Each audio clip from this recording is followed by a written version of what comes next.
The Great Steppe, millenniums of events, hundreds of nomadic tribes and people. They lived, worked, made discoveries, conquered large tracts of lands, and left us some mysteries. To learn more about it, watch the project called Enigma of the Great Steppe.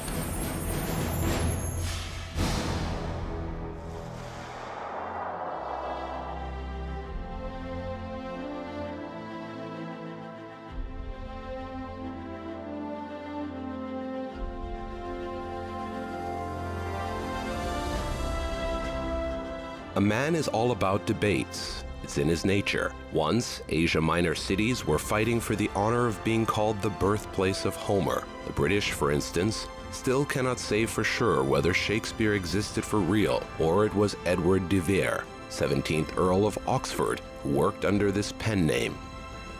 Different countries, as well as various researchers from historians and archaeologists to paleontologists and zoologists, also compete when it comes to establishing where the cradle of the horse domestication was. But it seems an end to this argument was once and for all put by the famous Kazakh scholar Viktor Fyodorovich Zybert, who over the past decades proved that it was in the steppes of northern and central Kazakhstan that for the first time on the planet, a horse was domesticated in the 4th millennium BC. This discovery stirred the whole world, but was it as unexpected as it seemed? After all, it is a well-known fact that the horse was a sacred animal for many steppe nations, and their lives were inextricably intertwined. ер нь манай монголчууд бол үнэхээр одоо ялангуяа одоо энэ морийг бол үнэхээр хүндэлж ирсэн. Our Mongols truly honor the horse. Do you know Tak? Tak is better known as Przalski's horse. The Mongols believe that the Mongolian horse descended from it. By the way, Tak means to worship or to idolize. That's why the Mongols believe that the horse is a wonderful animal, gifted to us by God. And our people are wonderful. Therefore, we respect horses in both our life and traditions. The horse is the totem and spirit of the Mongolian people. A similar reverence for this animal can be traced in other cultures too. The majority of solar deities are inextricably linked to horses. The Avestan Mithra, Ahura Mazda, Verithranga, the Sogdian goddess, Draspa, whose name translates as giving health to horses, the Vedic Varuna, Surya, Yama, and Ushas.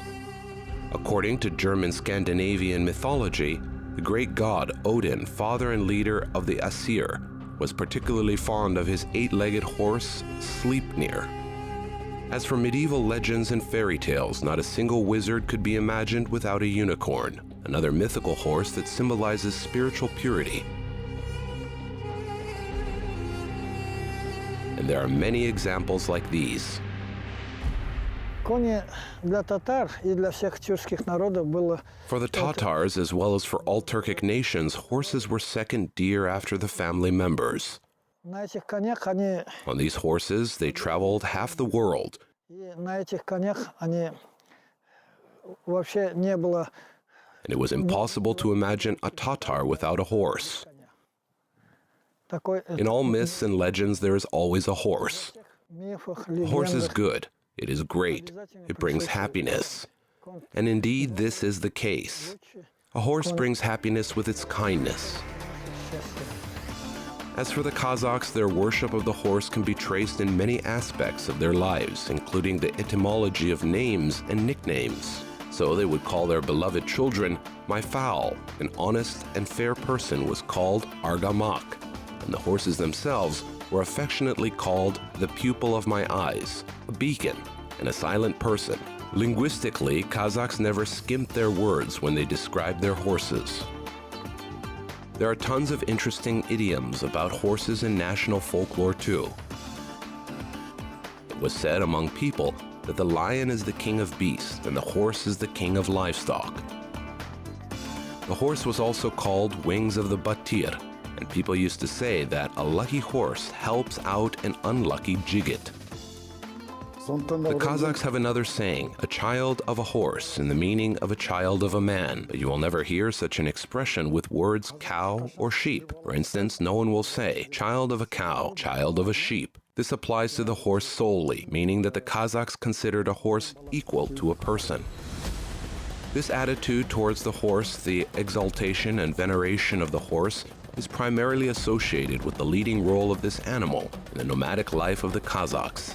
In fact, even the logical paradox, which came first, a horse or a nomad, is most likely resolved in favor of the horse. At least, this is true for the nomadic culture of Central Asia. And this again was found out thanks to the discovery of the Botai culture made by Viktor Zybert. This happened in the 13th year of my expeditionary life. We were finishing the study of Atbasar culture. This is the era of the Mesolithic and Neolithic. The Botai culture began in the 4th millennium, and Atbasar culture ended in the end of the 3rd. The two confederations met and created a single cultural layer. The discovery of the Botai settlement is rightfully considered one of the largest archaeological discoveries of the 20th century. It is located in the south of the North Kazakhstan region. And what is noteworthy, during its existence at least 250 dwellings were built there, all with a foundation. However, scholars were mostly struck by the discovery of the huge number of horse bones found at the excavation site. At the first moment, it even perplexed them. I want to say that it all looks so unattractive for a person with a narrow outlook. People would come, see bones, and leave disgusted. Thanks to this site was preserved, because the villagers were saying that a cattle cemetery was located there, so they advised people not to go there. About 10 days later, we called the first paleozoological experts, Lydia Alexandrovna Makarova and Nurumov from Almaty.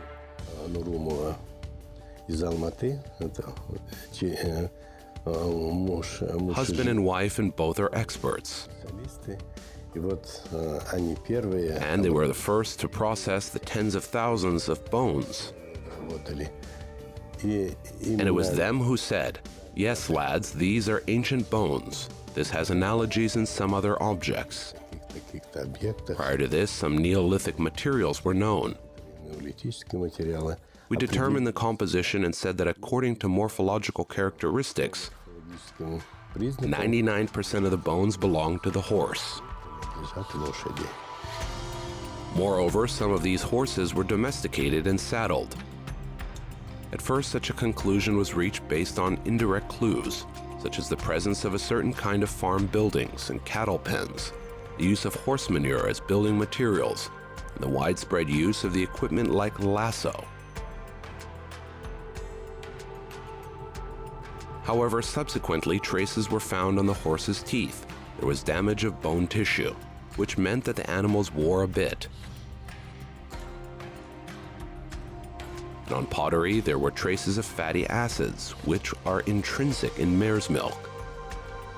Does this mean that the Botai men, as far back as in the 4th century BC, invented the technology of kumuz making? It appears that this was exactly what happened.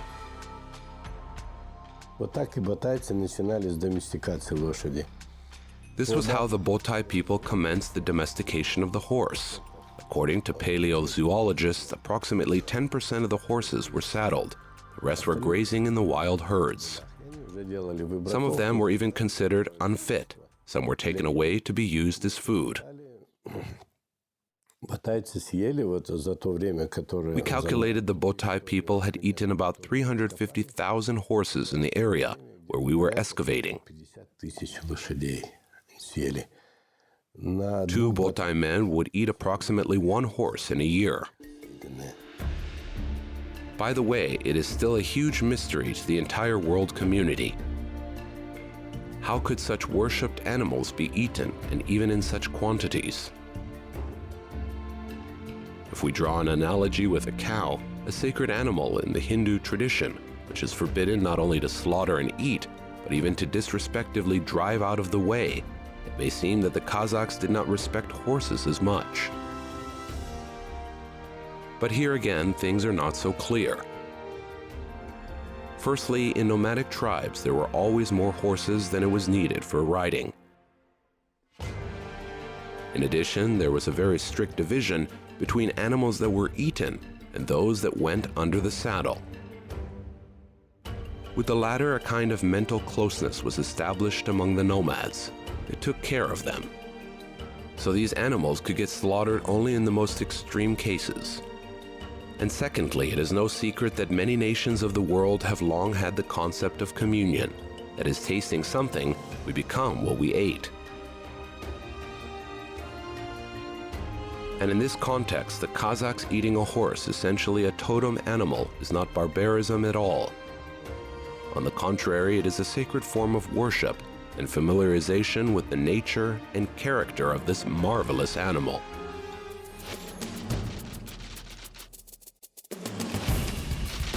Horse is way more generous than humans. It is gifted with instincts and physiological feelings. Horse hears better than cat, has more superior sense of smell than dogs, and it is more sensitive to the pace of time, changes in weather. There is no animal equal to it on Earth.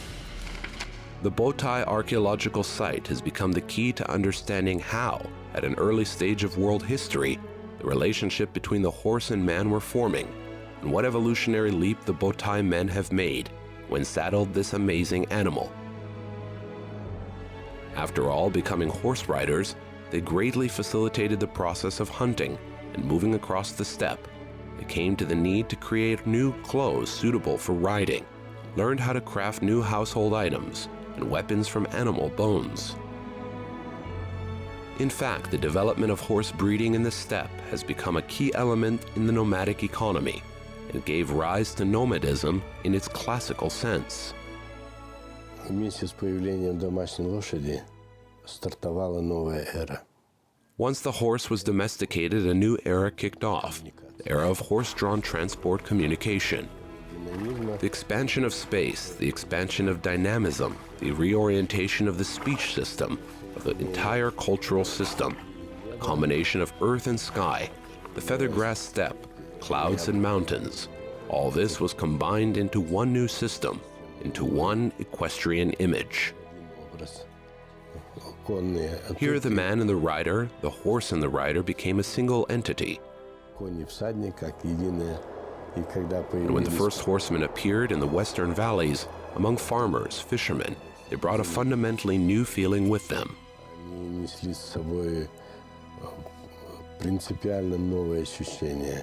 These were the centaurs.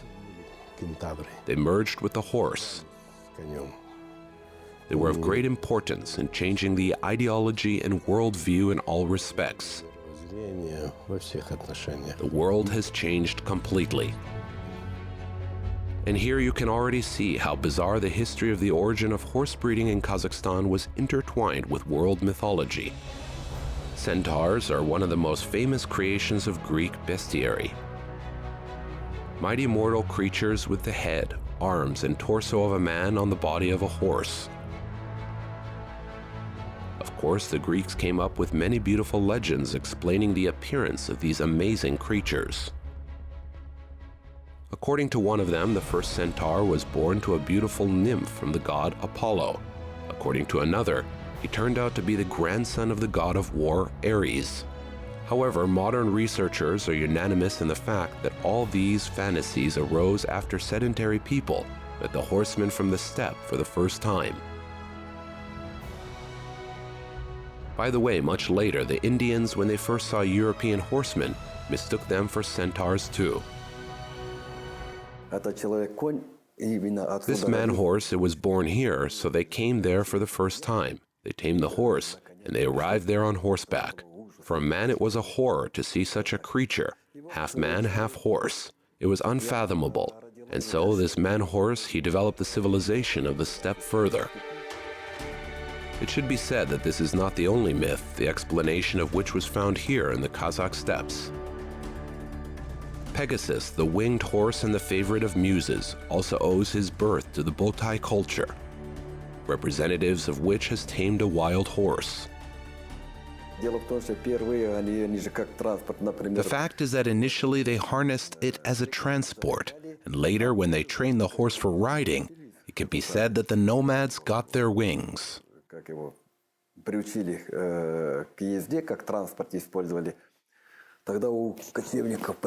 instance, distance no longer existed, as if they were winged. So big things started to happen. They began to think differently, to see the world differently. They had no obstacles in communicating with other cultures, no obstacles for trade, and so on.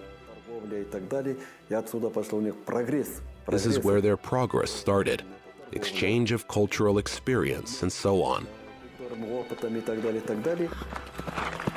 The difference in speed was enormous. If, on average, a person could cover a distance of 5 kilometers in an hour on a regular pace, then riding an ordinary non-runner horse, he moved 3 to 4 times faster.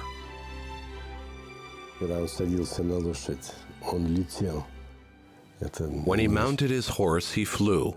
This feeling is indescribable.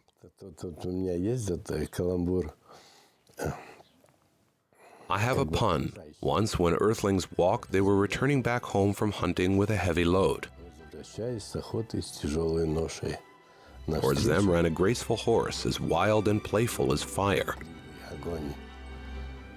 The Botai men exclaimed, "Well, hello, the steppe dweller. I'm going to saddle time. I will saddle you too." So the horse saddled time.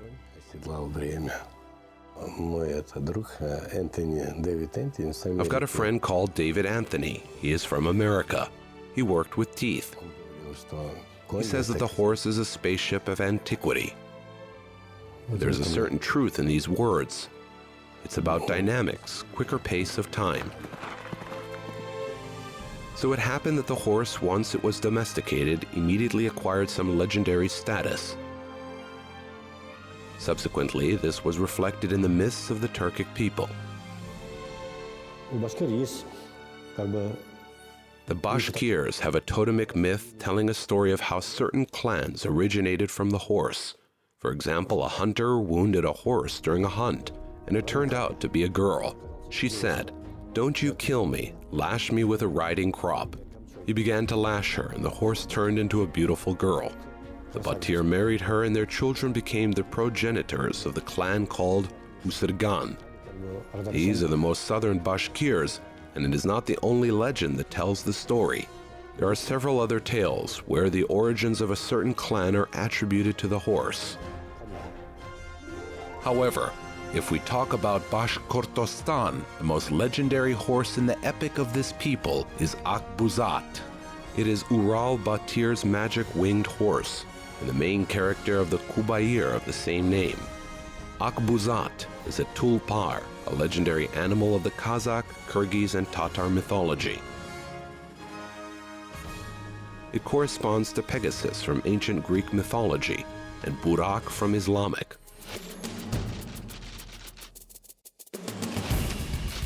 Tulpars are legendary creatures of terrestrial, less often aquatic origin. They're not connected with the heavenly upper world. In myths, they appear as magical helpers and patrons to fairy tale heroes. Tulpars can speak the human language. They can think, dream, resent, and take revenge. They're loyal friends, reliable companions, and wise advisors to heroes.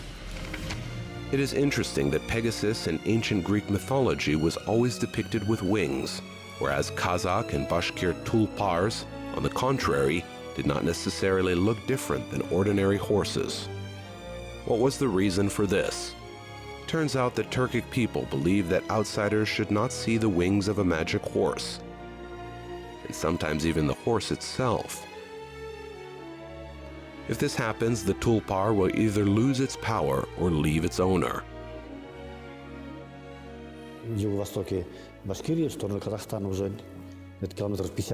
In the east of Bashkortostan, towards Kazakhstan, there is a village called Torat-Sagili, the slope of Torat, which is situated 50 kilometers away from the Kazakh border. Torat is the name of a horse's coat, ginger and reddish color. There was a guy who lived there once he wanted to get married, So he rode his horse all the way to the mountain top, built himself a hut there and hid his horse inside. Then he descended to the village to meet his bride. Her relatives insisted he showed his horse. He didn't. The guy would only ride his horse when no one saw it. Once he left and the relatives decided to have a look at his horse. The horse didn't have time to hide its wings, so it was jinxed and died. Thus, there are a lot of similarities between the mythologies of the Kazakh and Bashkir peoples. But the Tatar epic and their traditions associated with the veneration of the horse are significantly different. The Tatars, in fact, have a very unusual tradition of giving presents to horses during the races taking place at Saband-u. Its peculiarity lies in the fact that for some reason, most of the gifts are received by the horse that came last, not the winner. Вспоминаются записи, наши экспедиционные записи, когда We recall our expeditionary records when we were told that the horse was the last to finish the race was very ashamed of it. It would be so sad and bitter about this, it can even be tearful. Therefore, you must give some presents to this horse. These small but very accurate signs help to realize what an important place the horse occupied in the entire Turkic world. If we look back at any particular period in the life of the Kazakh steppe, we will see that all key aspects of it were associated with certain customs, in which horses had a significant role.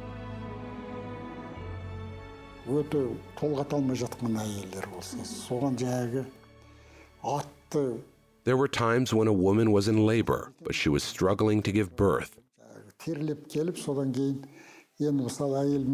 So people would overdrive a horse for her. The horse would run in circles until it is completely exhausted. Then it would be brought to the woman in labor. The horse would stamp, its nostrils would emanate intense heat and powerful energy. So it was believed that this heat and power could help the woman to finally give birth to a child easily.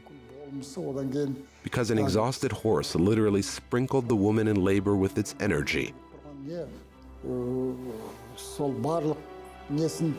that helped her. Growing up, matchmaking, weddings, births, and funerals, all these traditional Kazakh events were inextricably linked with the horse. The true steppe man would ride to his last journey astride. And this was confirmed by the findings made in the Bere Kurgan. In one of them, a grave was found. Inside there was a man, a woman, 13 horses, and lots of gold jewelry. The Berek burial is 2,500 years old. It is directly related to us. For example, at the times when a Kazakh died, a horse was slaughtered, and his bones, a skull, were hung on his grave. It was believed that the horse will join its owner in the other world too. Some slaughtered a cow, some slaughtered camels, but this was not always appropriate. For example, when a person who has lost a father was asked, "Do you have a father? How is he doing?" It was customary to answer, "The father was sent on horseback." And this would mean that the person has died.